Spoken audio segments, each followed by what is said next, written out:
प्रश्नावली 3.2 इससे पीछे की वीडियो हम प्रश्न 8 तक को हल कर चुके हैं। अब करेंगे प्रश्न 9 से आगे की प्रश्न को। प्रश्न 9 में निम्न का सारगुणज बताएं। प्रश्न 9 में दिया गया है, उसका हमें सारगुणज बताना है। प्रश्न 9 9 में करा है इस सब का सारगुणज लिखने के लिए। यहाँ पर 9 का ए नंबर में 4 है और 14 है। तो सबसे पहले इसमें करा है सारगुणज लिखने के लिए क्या करें, सबसे पहले 4 का गुणज लिखें। अपने 4 का गुणज, 4 का गुणज क्या सब हो जाएगा, 4 हो जाएगा, 8 हो जाएगा, 12, 16, 24, 28, 32, इसी तरह से आगे आते रहेगा। अब लिखेंगे 14 का गुणज। अब लिखेंगे 14 का गुणज। 14 गुणज हो जाएगा 14, 28, 42, 56, 70, 84, इसी तरह से होगा। इसमें करा सार गुणज लिखने के लिए तो हम लेंगे 4 और 14 का सार गुणज। सार गुणज क्या होगा, दोनों संख्या में रहती है। आप देख रहे हैं 28, 4 का भी गुणज 28 आ रहा और 14 का भी 28 गुणज आ रहा। तो ये जगह पहला हो जाएगा 28। फिर और अगर आगे देंगे 4 का गुणज और लिखेंगे और आगे और लिखेंगे तो मिलेगा 56। तो 4 का भी गुणज 56 हो जाएगा और 28 और 14 का भी गुणज 56 हो जाएगा। इस तरह से फिर आगे जाएंगे तो आगे और भी मिलेगा। तो इस तरह से 4 और 14 का सार गुणज होगा 28 और 56। अब प्रश्न बी।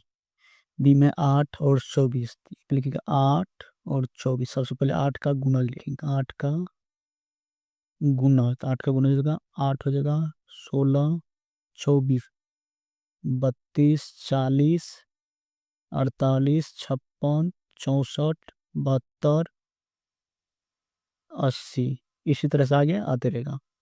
अब लिखेंगे 24 का गुणज। यहाँ पे लिखेंगे 24 का गुणज। 24 का गुणज होगा 24, 48, 72, 96, ये सब होगा 24 का गुणज। यहाँ पे लिखेंगे 8 और 24 का सार गुणज। इसमें जो संख्या 8 का जो गुणज है और 24 का गुणज दोनों में रहेगा, वही हो जाएगा इसका 8 और 24 का सार गुणज। यहाँ पे देखो 24 को देखिए, 24 8 का भी गुणज है और 24 का भी गुणज 24, ये जगह 24। उसके बाद देखेंगे 48, 8 का भी गुणज है और 24 का भी गुणज 48, ये हो जाएगा 148। उसके बाद 72, 8 का भी गुणज है और 24 का भी गुणज हो जाएगा 72, और आगे इसी तरह से होगा। अब प्रश्न सी। सी में 6, 21, 27 का सार गुणज लिखना है। यहाँ पे 6, 21 और 27 का सार गुणज। सबसे पहले हम क्या करें, 6 का गुणज लिखें। 6 का गुणज, 6 का गुणज हो जाएगा 6 जगह, 12, 18, 24, 30, 36, 42, 48, इस तरह से आगे आते रहेगा। अब लिखेंगे 21 का गुणज। यहाँ पे लिखेंगे 21 का गुणज। 21 का गुणज होगा 21, 42, 63, 84, 105, 126, इसी तरह से हो जाएगा 21 का गुणज। अब लिखेंगे हम 27 का गुणज। यहाँ पे लिखेंगे 27 का गुणज। तो 27 गुणज हो जाएगा 27, 54, 81, 160, 135, 162, इसी तरह से और भी हो जाएगा। तो यहाँ पर लिखेंगे 6, 21 और 27 का सार गुणज। सार गुणज हो जाएगा जो 6 का भी गुणज होगा और 21 का भी गुणज होगा और 27 का भी जो गुणज होगा वही हो जाएगा 6, 21, 27 का सार गुणज। अगर इसको और में आगे लिखेंगे तो यहाँ पे एक तो मिल जाएगा 378 मिलेगा, और अगर आगे लिखेंगे तो हो जाएगा 756, इसी तरह से आगे आते रहेगा। जो कि 6 का भी गुणज होगा 378 और 21 का भी गुणज होगा 378 और 27 का भी गुणज होगा 378, इसी तरह से 756 मिलेगा। उसी प्रकार से अगला कोई और भी मिलेगा। इस तरह से हम प्रश्न 9 को हल करेंगे। वह प्रश्न 10। 10 में निम्नलिखित का अभाज्य गुणनखंड ज्ञात कीजिए। ऐसे जो प्रश्न दे दिए इसमें हमें इस सब का अभाज्य गुणनखंड निकालना था।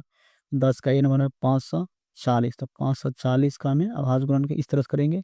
सबसे पहले लगेगा 2 से, यहाँ पर हो जाएगा 270, फिर लगेगा 2 से, यहाँ पर हो जाएगा 135। अब लगेगा इसमें 3 से, तो यहाँ पर हो जाएगा 45, फिर लगेगा 3 से, तो यहाँ पर हो जाएगा 15, फिर लगेगा 3 से, तो यहाँ पर हो जाएगा 5, फिर लगेगा 5 से, यह जगह 1। 540 का आवाज गुणनखंड हो जाएगा 2 गुना 2 गुना 3 गुना 3 गुना 3 गुना 5, यह जगह 540 का आवाज गुणनखंड। बी नंबर में है 440, यहाँ पे लिखेंगे बी नंबर में 440, 440 का आवाज गुणनखंड करेंगे। इसमें लगेगा 2 से, तो 2 से जब लगेगा तो यह जगह 220, फिर लगेगा 2 से, यहाँ पर जगह 110, फिर लगेगा 2 से, तो यहाँ पर जगह 55, अब लगेगा इसमें 5 से, तो ये जगह 11, फिर लगेगा इसमें 11 से, तो ये जगह 1।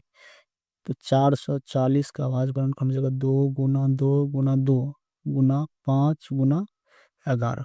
इस तरह से 440 का आवाज गुणनखंड ये हो जाएगा।